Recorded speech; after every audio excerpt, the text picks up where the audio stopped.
It's not black or white. It's not black or white. It's not black or white. It's not black or white. With Tim Stevenson and Diane Blakeley. Not black or white. It's not black or white with Tim Stevenson and Diane Blakeley. Half of 2025 is already enacted and people are snoring through it. They don't even know. Right. Why? Because this current administration keeps us all busy talking about... We're all talking about other stuff. You know, hey, by the way, you looked over, the bomb went off over there. And while that's looking that direction, we're writing all these things into law behind your back at 2 o'clock in the morning.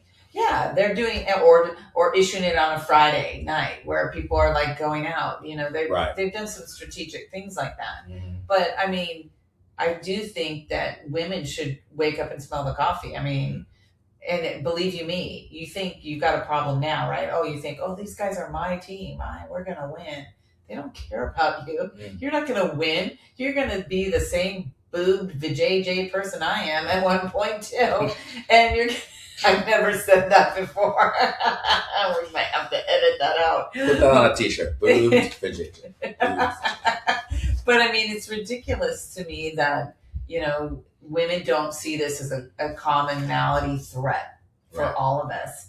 I mean, look, if they can have the Bible, the most, you know, I think acclaimed scripture of morality, and they can obliterate women from it. All those men got here by a woman. Mm-hmm. You tell me why there's not one chapter in there from a woman. Just one, right? You start a movement. Yeah, just one chapter. One woman chapter. Well, you know, they have found writings, but they were omitted. And I think they were omitted because men wanted to have power. Mm. And men do. They still do. And this administration is making it worse. Mm. But people, they're doing it quietly and they're doing it softly. They're not coming in with guns a-blazing and they're not like screaming, we're doing this. They're doing it very quietly, just snipping things left and right. And the rest of us are all like, oh, gas is expensive. You know? Well, there's a lot of, I call it the delusion of things getting better, right? Like you can say, hey, we just promoted such and such lady, right? Mm-hmm. Let's just use women as an example.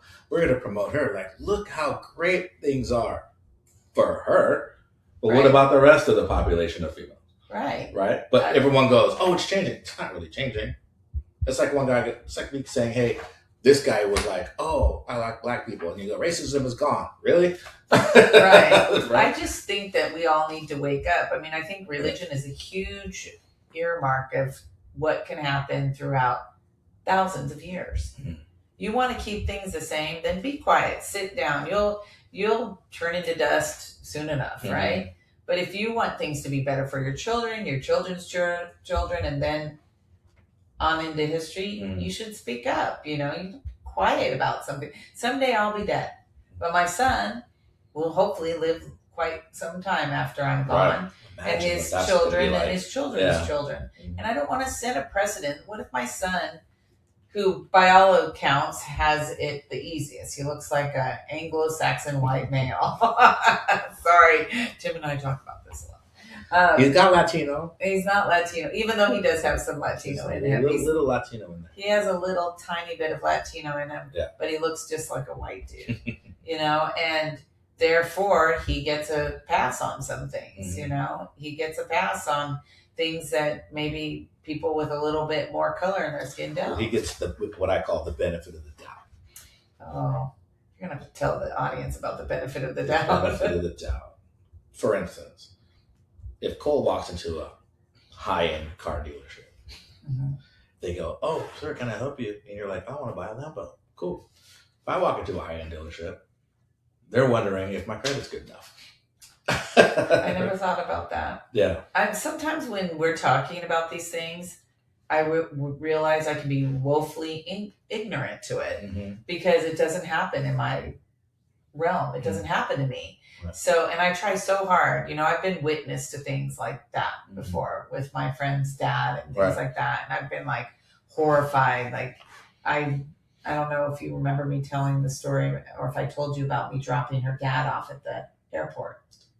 So my good friend Jeannie's dad was joining the rest of them who had already gone to Colorado for a big family reunion. And I I was coming up to, in San Diego, I was coming up to the front of the airport at the time. It's now been redone, but at that time, it was very specific. You were not to park in this certain place. It was, for ongoing traffic. But I was trying to get him close to the door, so all I had to do was drop it off in the suitcase. And there was this white butler guy standing in front of a very expensive Rolls Royce. Right.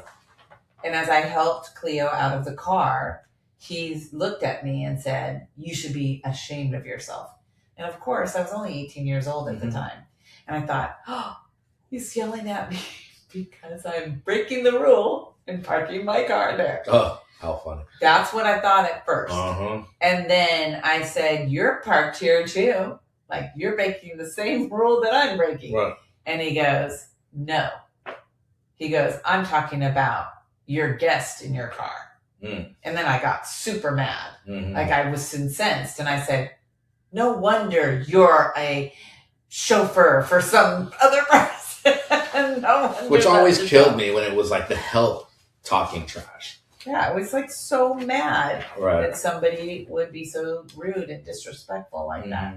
And again, it didn't really enter my sphere. It didn't occur to me. What occurred to me, and this is where I think sometimes people, and I'm definitely one of them, can be ignorant to some of the things that happen to others just based on how they look.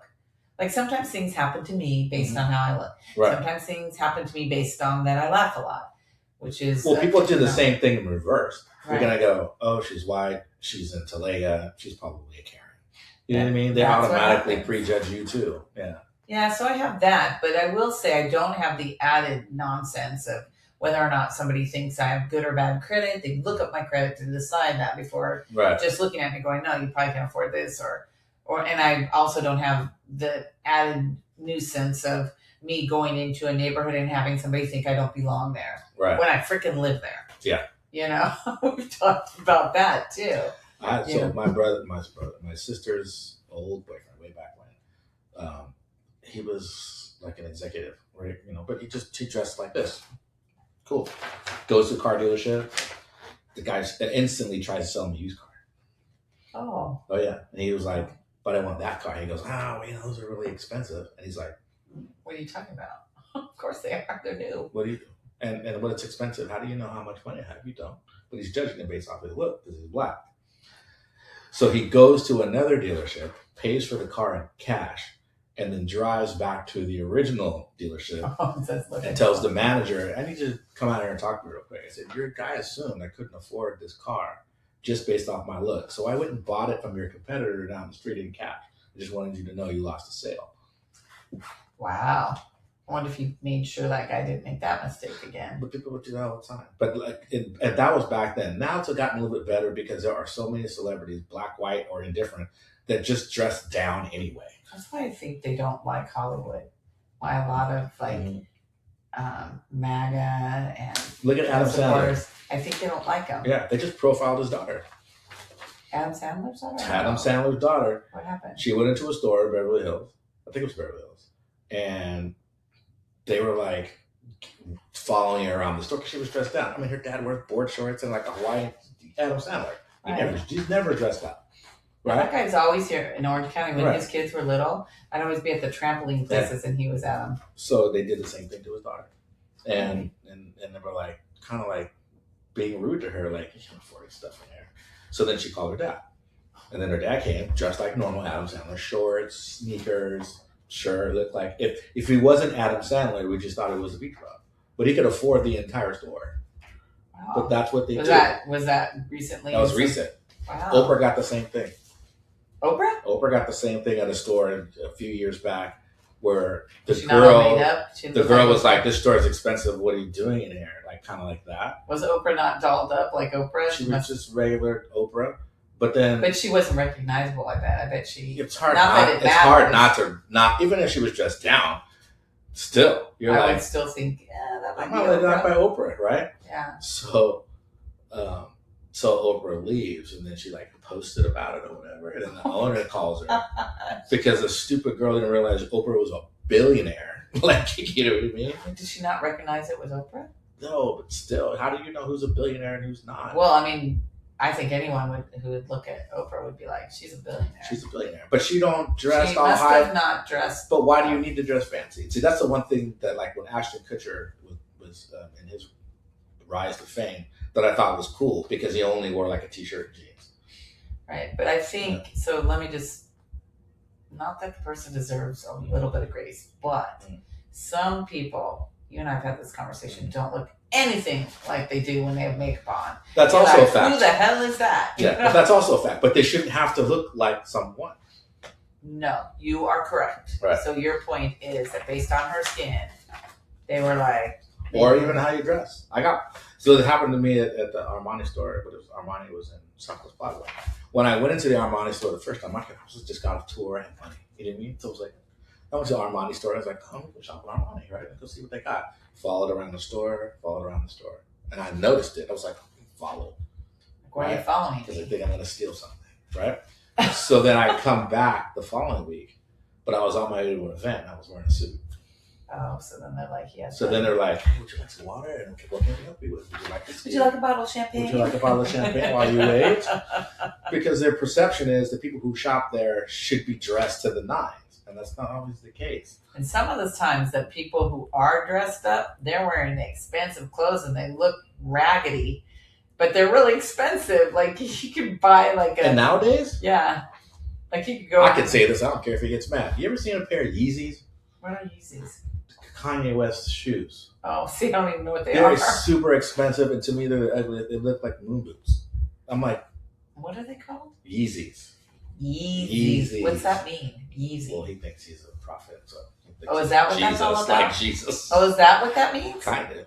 Oh, A little bit of a God complex. wow. Little Boy, my religion is not... Little bit It's of taking a God toll. complex. That's allegedly. I'll just use that as a disclaimer. But yeah, Oh, so that's okay. And they're moon boots? he's got moon boots and some other stuff. But you know, people will buy stuff because it's popular to the name and it's attached to, not because they're necessarily that amazing. Or that it looks good? There are some things that I go, you spent $5,000 on a shirt. It looked like you threw paint all over it. Well, that's what I meant when I said that sometimes people, you know, come into a store and they're wearing what looks like rags, and those Right. rags are super expensive. Right. They're like really expensive. You're like, wow, you look all raggedy, but your skirt costs like $1,100 and your flip flops are probably like $500. Right. So if you go to the Army surplus store, right? Army surplus store, and you buy a pair of camouflage pants, right? They're like $30, $40. But if you buy the same pair, take a shredder to the knees, right? And put them right? And put them at like Bloomingdale's. Now they're $180. Yeah, it's really kind of insane how that works. How Right. do we divert to this from religion? Well, Like it came from religion to this, to people, to like to perceptions of things, and then it started with like women, right? And then we went down that train, and we just kind of ended up here. It ended up here when I'm still really mad that women have been omitted from the Bible, unless they're hookers. Then if you want to be in the Bible, Someone's gonna clip that. You know, Someone's gonna clip that. They're gonna say she's calling them hookers. It's true. Right. You want to be in the Bible, you gotta be a sex worker. You know, I mean, honestly, Someone's gonna clip that too. I know they're gonna quit, but it's like makes me mad. That's what it's Right. about. Uh-huh. Oh, no. Are you gonna clip that? I'm not gonna clip that. Someone else is gonna clip that. Well, I'm sure, and then I'm They're gonna say what you. I can't say because they're gonna repeat it. What you said was, if you want to be in the Bible, you gotta be a hooker. It's true. Someone's Think gonna about clip it. that. Okay, I know it's a terrible little clip that somebody's gonna like give me someday, but It might be the thing that makes us famous. But okay. the thing is true. Think about it.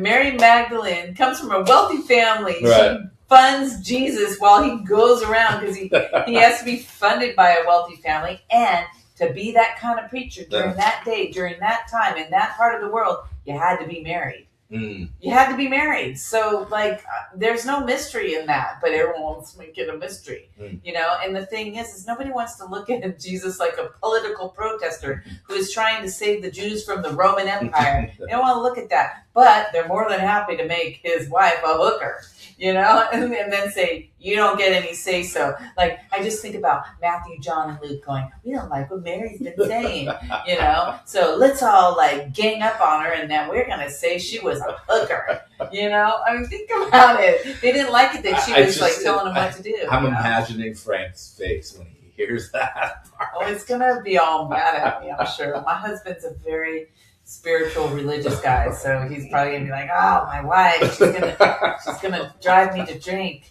You know, but I mean, he knows what he got into after he was married to me. He always says, before you had the ring on, then after the ring, it was a different story. It was the same story. I just didn't elaborate on some of the things that I thought. It was the same story. It was the same book. Had the same chapters in it. You just had only read to the middle. You hadn't read all the chapters yet. So, you didn't get the whole shenanigans. Yeah, but the thing that I believe to be true about me is I mean what I say and I say what I mean. Right. Yeah. So, like, I actually think that sort of stinky that, you know, in order to get some sort of billing in the Bible, you are demonized. Even if you were just standing by Jesus. I mean, think about it. She's sitting to the right of Jesus, which is, by the way, it's supposed to be the premier place to be sitting. So she's to the right of somebody? To the Jesus. Right. Oh, just him.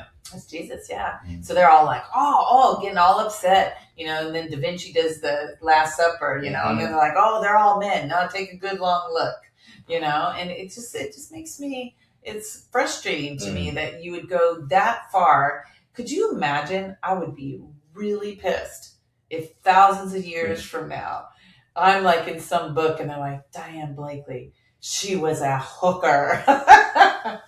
You know, that is the last thing that this woman would ever be doing. I would starve before I would do that. I really would. I mean, in this time, we paint pictures of people all day long that aren't true because people like headlines, right? Yeah, but could you imagine? I'd be so mad. I'd be like, no, that's not happening. Cursing them from heaven. Oh, really? Right. Yeah, could you imagine? I mean, I'll be long and dead and maybe not know, but imagine, you know, if you're to believe in the pearly gates and they're all up there talking, could you imagine her? She'd be like, yeah, I got a score to settle. I want to go back. God, give me some wings because I got some stuff to do. Could you imagine going down, bonking people on the head? This is for your ancestor. Hey. No. The ancestors are upset. Think about it. How come no men? How come none of the men have any, like, bad stuff like that? Like, nobody's calling the man, you know, some sort of hooker guy. But that's the double standard that we still have. I mean, we have this conversation as well. Okay, right? Makes me mad. If a man has multiple partners, he's a pimp. He's a stud. He's got game. Yeah, he's got game. If the woman has the same amount of partners, she's a skank. Well, she doesn't even have to have the same amount of partners. No. Like, look at, I mean, hate to bring it up, but let's look at Kamala Harris versus Trump. But, all you women out there supporting that fool, like, it just makes me so mad. A joke just came in my head, yeah. Because if you're Kamala, you're, what do they call her?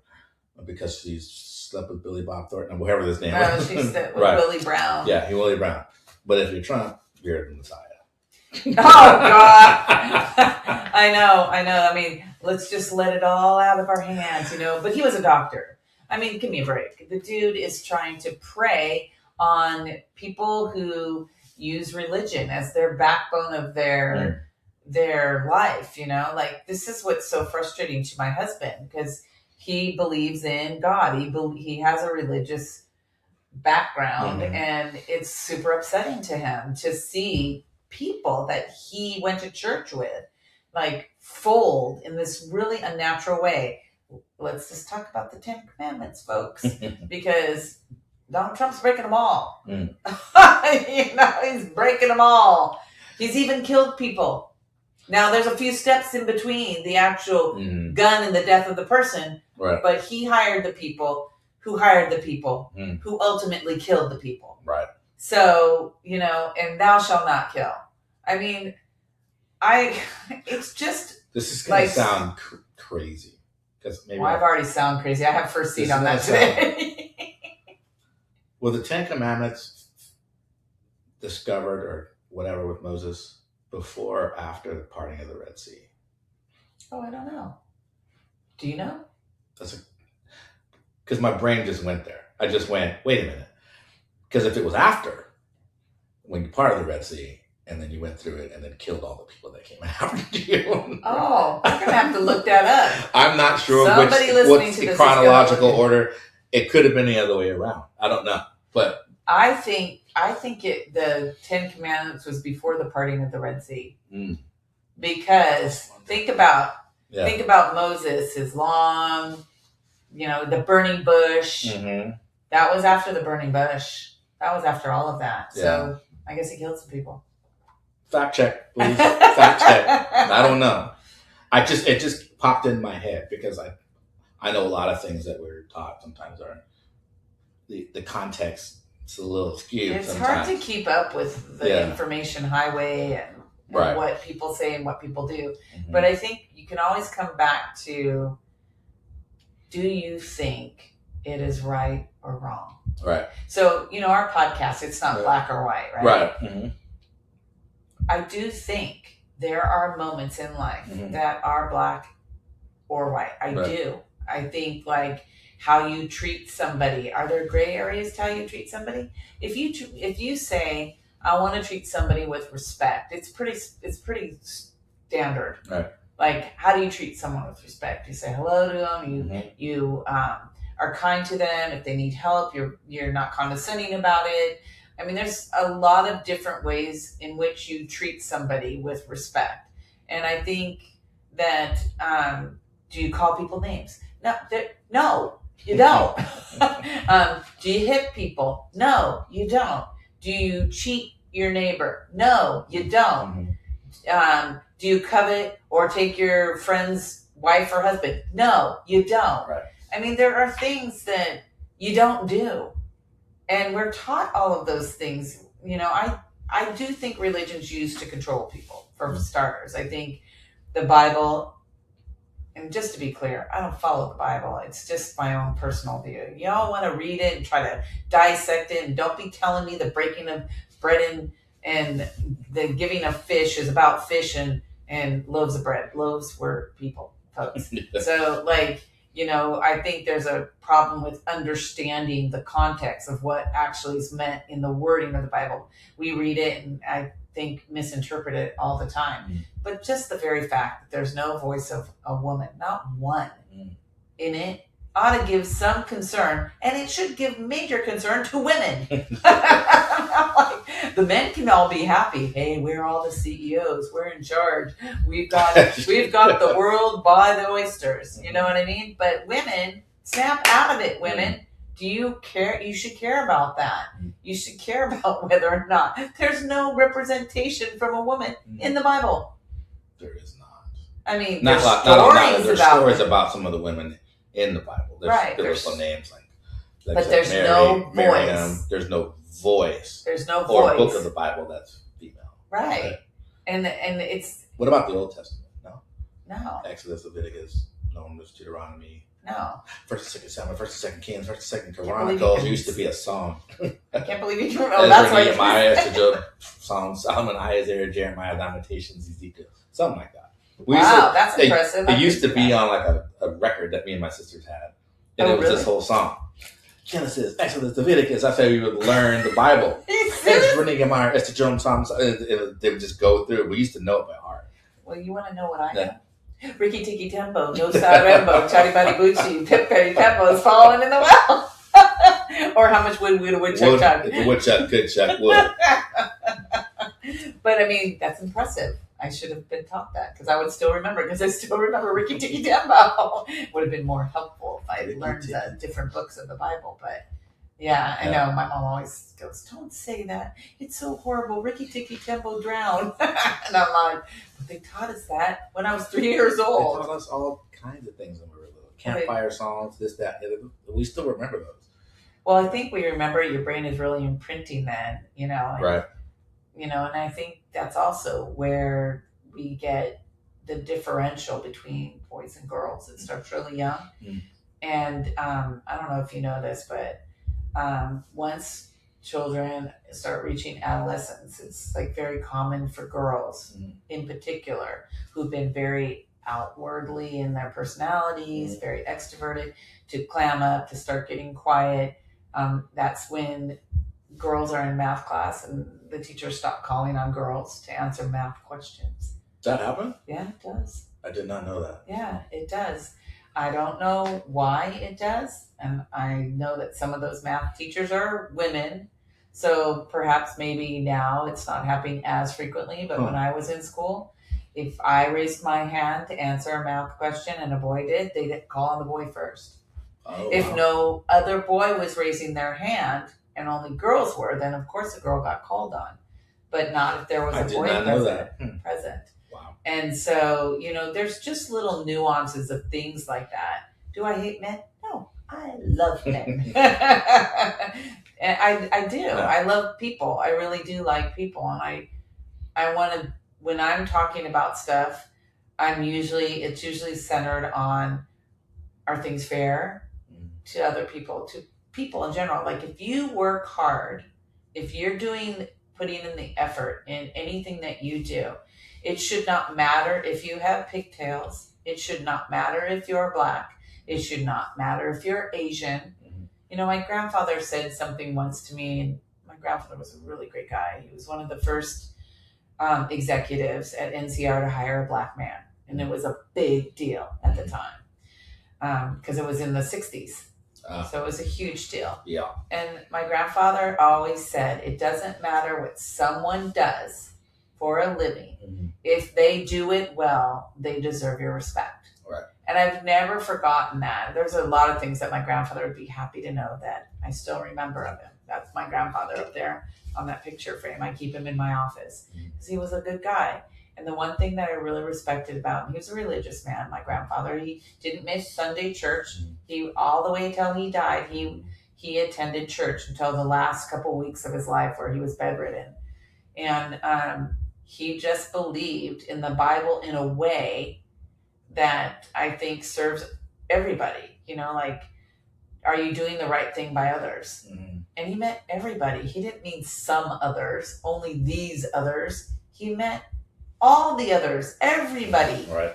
Now, I think we run into these things now where, there's white people that are loafy. There's black people that are loafy. There are Hispanic people that are Loafy loafy. people. Like people that don't do what they're supposed to do. Right.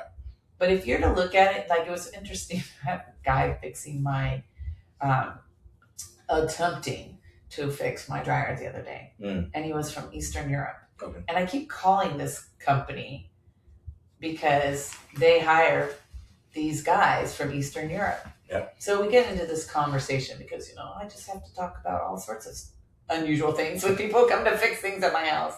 I notice his accent. I say, are you from Eastern Europe? And he said, yeah. And I said, what is it about Eastern European? Because our staircase was done by an Eastern European and it is magnificent.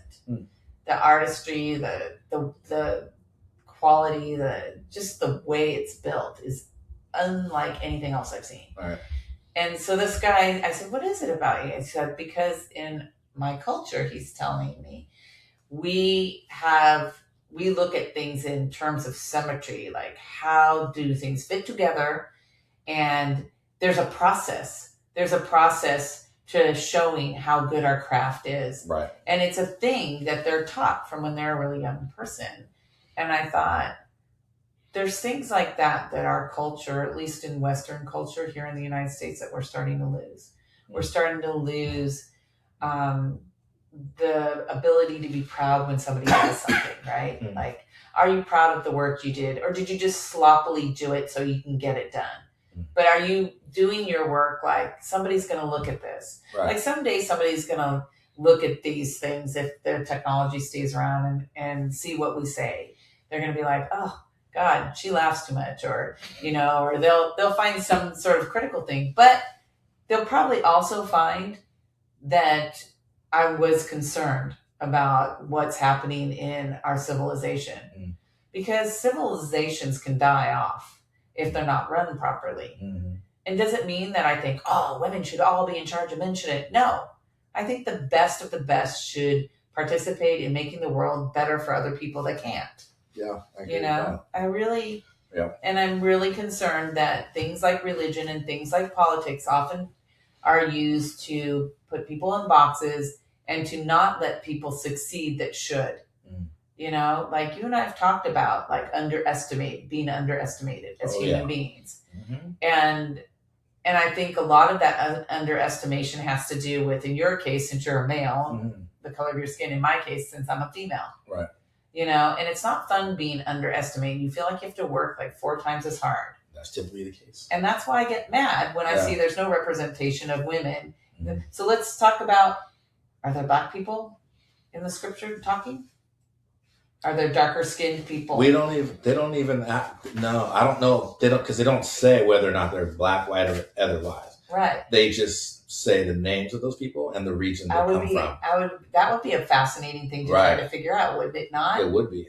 Think about it. What if every single one of them was dark enough to think that their skin was dark enough to match I'm yours? trying to figure out which names would be black names. James? No. Leviticus. Leviticus. That is definitely a black name. Leviticus. Yo, what's your name? Leviticus. Deuteronomy. Those are black biblical names. But think about it. Yeah. Nobody's ever. Okay, this is a totally hilarious moment for me. We can clip this part. This is funny. Leviticus. Black names in the Bible. I think you're better off saying it than I am. Leviticus. That is definitely a black name. Just saying. It's not black or white. It's not black or white. It's not black or white. It's not black or white. With Tim Stevenson and Diane Blakeley. Not black or white. It's not black or white with Tim Stevenson and Diane Blakeley.